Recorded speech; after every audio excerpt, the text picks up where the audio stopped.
Hi friends, तर चला आज आपण बनवणार आहोत बासुंदी। तर त्यासाठी बघा मी इथं पावशर खवा घेतलेला आहे, काजू, बदाम, मनुके, विलायची, केसर आणि 2 चमचे तूप, त्याचबरोबर पावशर साखर,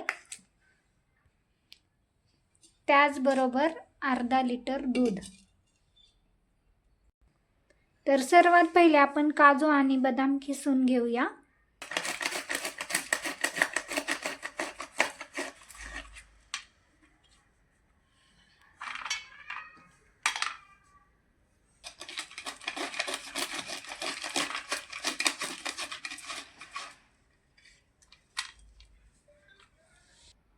तर पाहू शकता काजू बदाम पूर्णपणे बारीक करून घेतला आहे। तर चला मग आपण सुरुवात करूया बासुंदीला। तर सर्वात पहिले आपण तूप ओतून घेऊया।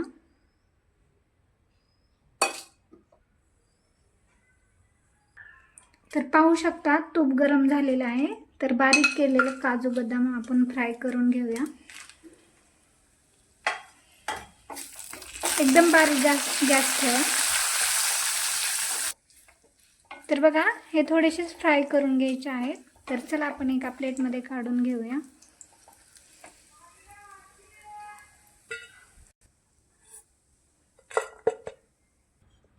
चला तर याच कढईमध्ये आपण खवा एकदम बारीक करून टाकूया।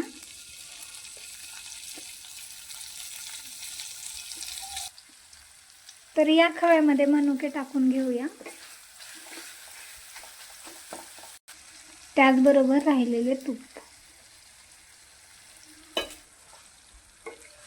तर बघा खवा पूर्णपणे पातळ व्हायला लागला आहे। त्यानंतर घेतलेली साखर टाकून घेऊया। त्याचबरोबर मी हे दूध गरम केलं होतं, तर दूध पण ओतून घेऊया आणि बारीक गॅसवरती आपण चांगलं हलवून घेऊया। तर बघा चांगलं मिक्स करून घेऊया आणि एक 20 मिनिटं बारीक गॅसवरती ठेवून देऊया आणि त्यानंतर विलायची पावडर टाकून घेऊया। 1-2 अख्खी विलायची टाकून घेऊया। त्याचबरोबर आपण हे फ्राय केलेले काजू बदाम।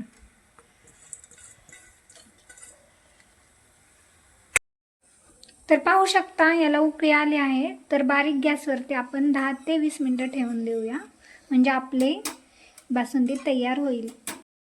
तर बघा आपली बासुंदी तयार आहे। त्याच्यावरती केसर टाकून घेऊया आणि चांगले मिक्स करून घेऊया।